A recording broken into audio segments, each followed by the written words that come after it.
E aí, galera do Contos do Anzol, se acomoda aí, ajusta o boné e prepara o anzol imaginário, porque hoje eu trago um relato de superação na represa de Três Marias que vai inspirar qualquer pescador. Neste vídeo, você vai acompanhar, passo a passo, como eu planejei, lutei e registrei a captura de um dourado de 19 quilos, um troféu que quebrou o recorde local e mudou minha rotina de pesca para sempre. Tempo, técnica e respeito ao peixe são as palavras-chave dessa aventura. Então, dá aquele like, ativa o sininho e vem comigo nessa grande conquista. Era um sábado de verão, exatamente às 5h15 da manhã, quando meu bote tocou a água lamacenta da represa de Três Marias, Minas Gerais. O céu ainda estava num tom rosa pálido e o ar trazia aquele cheiro de terra úmida que anuncia sol forte à frente. Eu estava sozinho. Meu parceiro, o Jorge, havia acordado com dor de costa, mas preferia assim, silêncio absoluto. Só eu, o motor de popa 25 cavalos de potência e o plano de fisgar o maior dourado que já tinha visto. Carreguei não uma motosserra, mas 3 varas de carbono de 0,35 milímetros, carretilhas calibradas e o cooler com iscas vivas, lambaris que comprei do seu Antônio por R$ 30 a dúzia. Também garanti no suporte 2 garrafas de água gelada e um pacote de bolacha de polvilho, para o caso da fome apertar. Antes de engatar o motor, conferi o aplicativo de previsão. Vento quase nulo, sem nuvens à vista, e a temperatura prevista batendo nos 32 graus Celsius até o meio-dia. Enquanto empurrava o bote, imaginei a primeira fisgada. O dourado Salminus brasiliense pode passar dos 20 quilos naquelas águas, mas eu tinha visto nos registros da associação local que o recorde oficial era de 18 quilos e 7 centenas de grama, capturado em 2019. Minha meta? Ultrapassar essa marca e cravar 19 quilos que virariam notícia nos grupos de pescadores. Desci o bote na rampa de madeira escorregadia, molhei o casco e empurrei com o pé até o motor tocar fundo. O ronco suave do 2 tempos preencheu o silêncio. Era hora de navegar.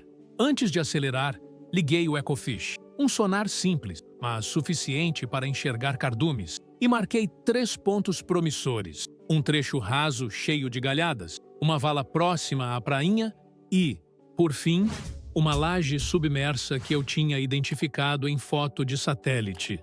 Segui para a vala primeiro, ajustando o assento giratório e prendendo o chapéu de palha com o que sobrou de elástico. O bote balançou levemente quando ativei o piloto automático caseiro. Na verdade, só mantinha o motor no mínimo, para o sonar não errar a leitura. A névoa matinal ainda pairava sobre o rio, mas logo o sol a dissipou e clareou tudo em tom de dourado. Era o sinal de que, naquele trecho, a água já alcançava 7 metros de profundidade, perfeito para o dourado abrigar-se. Desci a linha com uma isca viva, lancei movimentos curtos de vara para imitar o lambari ferido e esperei. O primeiro toque demorou 12 minutos. Os dourados não mordem à toa. Senti um puxão leve. Segurei firme e dei meia volta no carretel. A linha vibrou, mas nada que exigisse força. Era só um rápido teste de sensibilidade, até o peixe verdadeiro aparecer. Enquanto mantinha a vara erguida, dei um gole na água. Observei a correnteza gerar redemoinhos perto das rochas e pensei, hoje vai ser diferente. Meus olhos grudaram no anzol. A cada balançar de isca, eu sentia meu pulso acelerar. Assim que senti o primeiro puxão de verdade, meu coração subiu pela garganta. Eram 6h02 e eu ainda nem tinha tomado o café que deixei esquecido no suporte ao lado. A isca viva, um lambari bem arisco, desapareceu em fração de segundo e a linha vibrou como se tivesse sido atingida por um pequeno soco. Segurei com firmeza, alinhei o polegar na carretilha e comecei a recolher. Logo percebi que não era um dourado pequeno. Aquele peixe negoava para um lado e para o outro, fazendo a vara grudar no suporte. Cada puxão arrastava o bote alguns centímetros contra a corrente. "É ele!" exclamei sem cerimônia, enquanto ajustava o corpo para usar as pernas como ponto de apoio. O sol já se erguia forte, inundando tudo de luz amarelada. A correnteza ali era traiçoeira. Rasgava a água contra as rochas submersas, formando redemoinhos que podiam desestabilizar o bote de um minuto para o outro.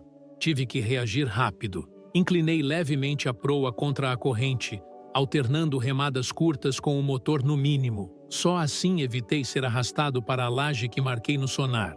Enquanto isso, o peixe fazia força e quebrava a monotonia da manhã com puxões bruscos. Cada vez que eu liberava um pouco de linha, ele nadava mais fundo. Quando recolhia rápido demais, ameaçava romper o nylon. Um erro podia significar linha estourada ou anzol aberto. Decidi aplicar a técnica da brecha de ritmo, recolher com força 3 voltas de carretel, soltar 2, depois recolher mais devagar outras 5, até cansá-lo. A cada ciclo, sentia o braço latejar, mas o peixe dava sinais de exaustão.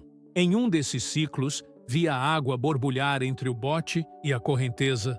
A barriga do dourado rasgou a superfície, brilhando num tom dourado escuro, tão intenso que quase precisei de óculos escuros. Aquele vislumbre confirmou o peso. Era maior do que tudo o que eu já havia visto nos grupos de pescadores. Tomei cuidado para não puxar de uma vez só. Sabia que o puxão final era o mais arriscado, quando o peixe dá aquele arrancão desesperado. Ajustei a alça do suporte de vara, alinhei o corpo e, com o peixe bem fora da surdina, apliquei o movimento certo. Puxei a varinha até os ombros, girei o carretel com força e, quando senti o dorso roçar a linha, desacelerei o recolhimento para não estourar. Era combate e dança ao mesmo tempo. Eu me movimentava sobre o bote para contrabalançar o peso. Ele girava sob a linha, levantando respingos. Em certo momento, quase perdi o chapéu. Tive de segurá-lo com a mão livre. Cada segundo parecia durar uma eternidade, até que, finalmente, a besta cansou. Com o peixe já exausto, aproximei-o do bote e usei o alicate de bico longo para descer o anzol com cuidado, evitando ferir o animal. Segurei-o pela guelra por alguns instantes, só para sentir o peso real do troféu. A balança portátil registrou 19,2 quilos. A marca oficial de 18 quilos e 7 centenas de grama no registro local ficara para trás. Respirei fundo, deixando o sol quente inchar meu peito de orgulho. Desci o dourado com cuidado para dentro de um saco de malha que trazia no cooler. Pretendia soltar o peixe depois de medir e fotografar, mas sabia que precisava conservar o troféu por algumas horas. Com o desafio da correnteza vencido e o recorde batido, dei uma piscada para o rio, num aceno silencioso de respeito. Amanhã ainda estava só começando, e eu já sabia. Aquela pescaria seria narrada com detalhes e exatidão, para inspirar quem sonha com a grande conquista numa represa qualquer. Com o dourado de 19,2 quilos confinado no saco de malha dentro do cooler, respirei fundo e deixei o motor funcionando em marcha lenta. A adrenalina ainda martelava minhas veias, mas sabia que, para transformar esse feito em grande conquista, precisava de provas concretas, medidas, fotos em alta resolução e testemunhas. Primeiro passo foi travar o bote num trecho raso, onde a água chegava à cintura. Desliguei o motor e empurrei a proa até encostar na areia, com cuidado para que o peso do peixe não desequilibrasse tudo. Em seguida, abri o cooler, enrolei o saco de malha e levei o dourado à beira, onde a lâmina d'água batia suavemente nos pés. A trena de 5 metros, guardada no suporte interno, saiu do estojo. Estendia ao longo do corpo do peixe, do focinho arredondado até a base da cauda. Marquei com o polegar 1,02 metro de puro músculo reluzente em tons de ouro escuro. Confirmei a medida 2 vezes. Um erro ali invalidava tudo. Enquanto isso, meu celular já estava pronto, apoiado num tripé de pesca adaptado. Conectei o Bluetooth à GoPro que ficava presa na haste da vara reserva. A ideia era captar fotos de ângulos diferentes, uma vista aérea, foco na cabeça e no dorso e uma imagem lateral completa. Ajustei a luminosidade no modo pescaria para realçar as escamas, e a câmera de 12 megapixels disparou em sequência crescente. Para testemunhas, contei com a presença de Jorge, que, mesmo de repouso em casa, apareceu de barco com a Marinette, sua esposa, que manuseou o celular para gravar um depoimento rápido. Eu sei o quanto meu marido sonhava em superar o recorde. Hoje, ele fez história. Depois, pedi ao seu Antônio que, em seu bar flutuante próximo à rampa, servisse um café. Assim teríamos imagens do peixe ao lado de um objeto de escala, uma caneca de cerâmica de 300 mililitros, para reforçar a proporção. Com todas as fotos, vídeos e depoimentos coletados, voltei ao bote e guardei o dourado no live well interno com oxigênio constante, para mantê-lo vivo até a pesagem oficial. Minha intenção era entrar em contato com o pessoal da Associação de Pescadores Esportivos de Minas, solicitar que enviem um inspetor para validar o troféu. Fiz o contato por rádio canal VHF 16, combinando horário e local. 10 horas e 30 minutos no pier principal da represa. Ao ligar o motor, senti um leve rangido na polia de transmissão.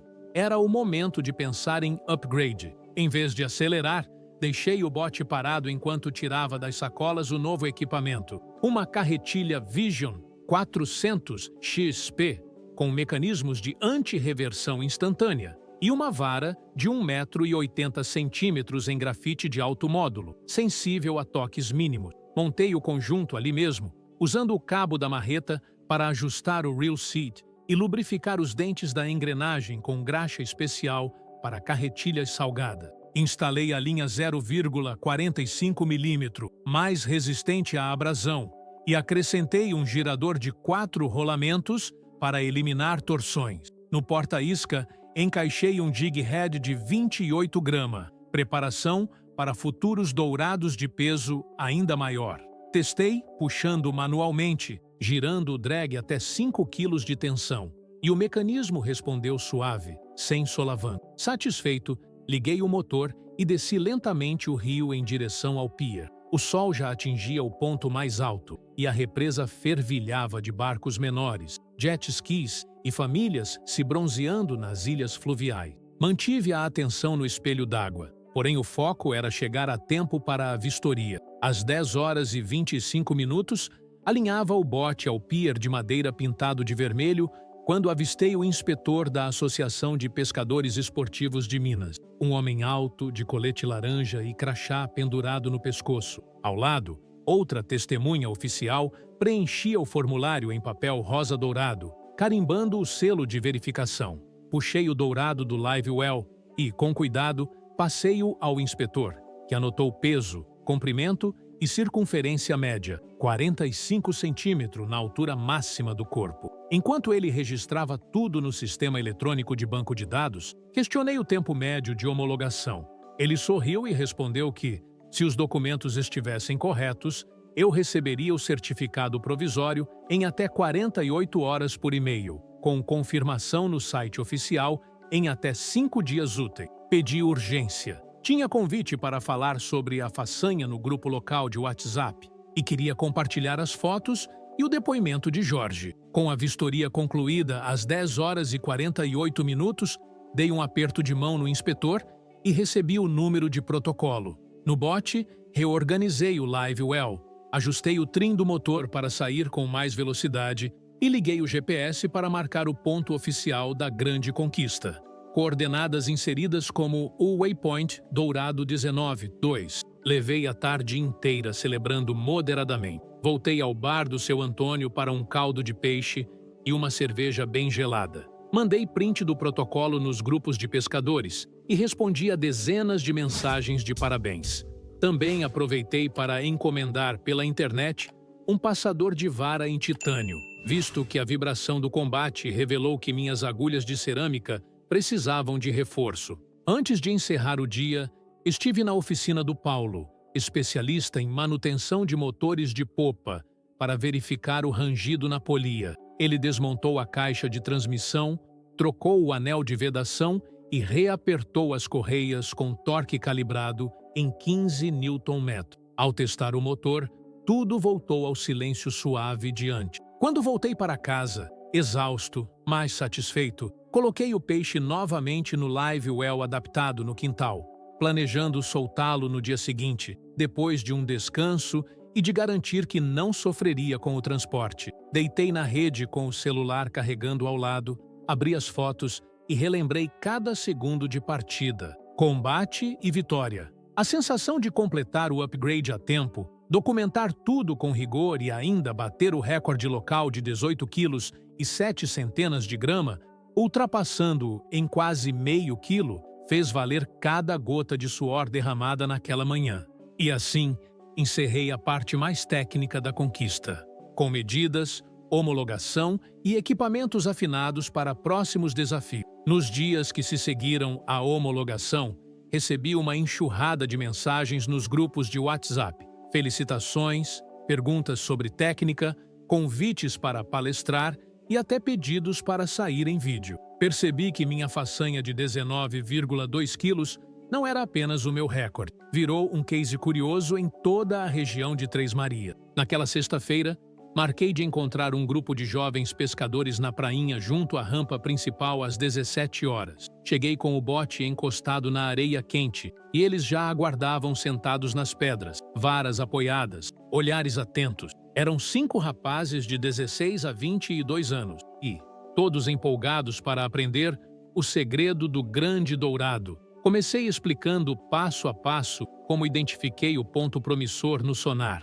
Mostrei as fotos do visor, destaquei a diferença entre um cardume de peixe pequeno e um arquipélago de estruturas submersas. Falei também da importância de usar isca viva bem movimentada, imitando o lambari ferido, e de não exagerar na velocidade da recolhida, para não espantar o peixe antes do ataque. Puxei do compartimento o modelo de carretilha Vision 400 XP e passei de mão em mão, deixando que sentissem o peso, o equilíbrio e o curso suave do freio. Depois, desenrolei a vara de grafite, explicando como o blank flexiona em casos de briga longa e por que escolhi a espessura 0,45 mm para garantir resistência sem sacrificar a sensibilidade. Cada pergunta era uma chance de reforçar os pontos críticos. Como você evita derrubar o peixe na laje? Qual técnica usar quando a corrente fica muito forte? O que fazer se o peixe mergulhar entre galhadas? E eu respondia com exemplos reais das minhas lutas naquela manhã de sábado. Quando o sol começou a cair, com o rio refletindo o entardecer dourado, fizemos uma pequena demonstração. 2 deles lançaram as varas sob minha supervisão, enquanto os outros filmavam com os celulares. Ajustei posturas, mostrei ângulos de lançamento efetivos e até fiz um ataque simulado para exemplificar o jeito certo de dar o puxão que convida o peixe a atacar a isca. No final, tirei o dourado de 19,2 quilos do Live Well portátil e coloquei sobre uma lona branca que tinha levado para deixar visível cada centímetro de comprimento e circunferência. Fizemos fotos em grupo, cada um segurando o peixe por alguns segundos, e recebi elogios sobre a forma mais ética de tratar o troféu, sem feri-lo, pronto para devolução responsável. Mas não bastava só a foto técnica. Quis também passar uma mensagem de sustentabilidade. Falei sobre o manejo correto do viverista, Live Well, a importância do oxigênio na caixa e como manter o peixe vivo até o momento da soltura. Expliquei que, no outro dia, eu o devolveria ao mesmo ponto onde foi pescado, garantindo que retornasse à população do rio. Dica: se você vai soltar o peixe, deixe-o dentro do saco de malha no viverista até o fim da pescaria. E escolha um ponto de corrente moderada para recuperação. Nunca puxe direto do fundo. Isso causa choque de pressão no animal. Os jovens ficaram impressionados com o cuidado e prometeram seguir essa prática em suas pescarias. Saí dali satisfeito, mas sabia que ainda havia mais repercussão pela frente. No sábado seguinte, fui convidado a dar uma pequena entrevista ao pessoal da Rádio Comunitária de Pirapora. Cheguei ao estúdio por volta das 9 horas, carregando comigo uma foto grande impressa do dourado sobre a lona e uma plaquinha com 19,2 quilos, novo recorde local. O apresentador me perguntou sobre a técnica, os riscos e a emoção de ver aquele peixe romper a superfície. Expliquei de forma direta o passo a passo, a escolha do ponto, o ajuste do motor, a calibração do sonar e, sobretudo, a paciência, porque o dourado não morde por brincadeira. Para ilustrar, usei trechos de áudio do combate que eu gravei no gravador, onde se ouvia o ranger da linha, o bater da vara no suporte e minha própria respiração ofegante. O programa foi ao ar no fim de semana e logo recebi ligações de pescadores de Corumbá, de Brasília e até de Goiás, perguntando se o ponto era aberto ao público e se eu poderia repetir a palestra lá. Surgiu até a ideia de criar um pequeno curso online sobre técnicas de pesca de dourado, com módulos em vídeo, lançamento, combate, documentação, soltura e ficha de inscrição. Conversei com um amigo que entende de edição e planejamos gravar tudo em julho, com várias estações de represa como cenário. Enquanto isso, as fotos do dourado de 19,2 quilos começaram a circular em perfis de Instagram e Facebook. Alguns influenciadores regionais repostaram o feito e eu ganhei meia centena de seguidores a mais no perfil E Contos da Represa. Nada monumental, mas suficiente para entender que o troféu trouxe visibilidade. Por fim, recebi um convite para participar de um torneio local de pesca esportiva que aconteceria em setembro. Eles queriam que eu fosse padrinho do evento, abrisse oficialmente o torneio e contasse a história por trás da conquista. Aceitei na hora, vendo ali a oportunidade de promover a prática responsável e mostrar que, mais do que peso, o verdadeiro valor está no respeito ao peixe e ao ecossistema. Quando voltei ao rio para soltar o dourado, achei o ponto exato marcado pelo waypoint Dourado 19.2. A água corria limpa e fria, e o peixe mostrou energia ao emergir na corrente, espirrando gotas de sol. Foi o desfecho perfeito para um ciclo. A captura, a festa, a documentação, o ensino e, finalmente, a devolução.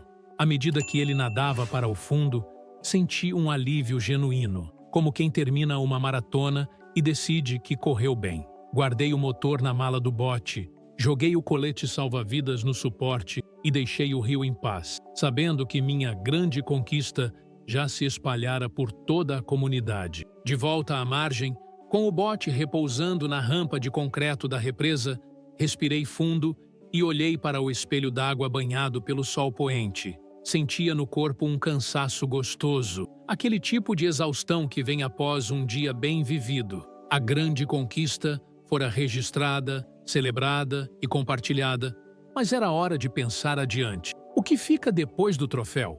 Enquanto guardava as varas no suporte, lembrei do primeiro dia, quando cheguei sozinho, com o motor silencioso e o coração cheio de expectativa. Agora, deixava o rio com histórias para contar, com uma comunidade mais engajada e com planos que iam muito além de peso e medida. Se antes eu via o peixe como mero peso em balança, hoje entendo que a grande conquista é um conjunto de experiência, do frio na barriga à colaboração comunitária. O dourado de 19,2 quilos foi o gatilho, mas o troféu maior foi a rede de conhecimento e respeito que se formou em torno desse evento. Aprendi, sobretudo, que a pescaria esportiva não se resume a número. É gente reunida, é conversa boa no barco, é troca de dicas no WhatsApp e, acima de tudo, é gratidão por estar em contato com a natureza. A cada vez que lanço a linha no rio, me lembro de que faço parte de algo maior,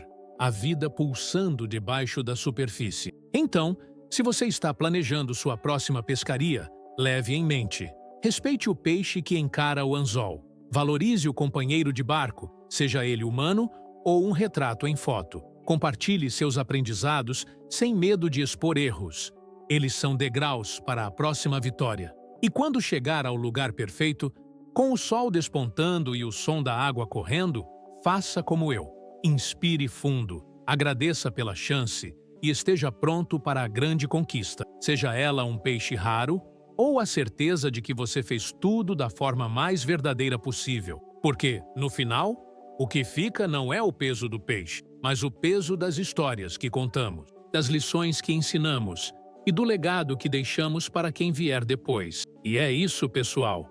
Espero que você tenha curtido cada detalhe dessa pescaria épica e aprendido algumas dicas práticas para suas próximas aventuras. Se você já passou por um momento de superação parecido ou sonha em fisgar um gigante como esse dourado, deixa seu comentário aqui embaixo e compartilhe as suas histórias. Não esquece de se inscrever no canal, dar um joinha para fortalecer e indicar para os amigos que também amam um bom causo de pescador. Até a próxima, mantenha a linha tensionada, o respeito ao peixe em primeiro lugar e mãos à obra rumo à sua grande conquista. Valeu e boa pesca!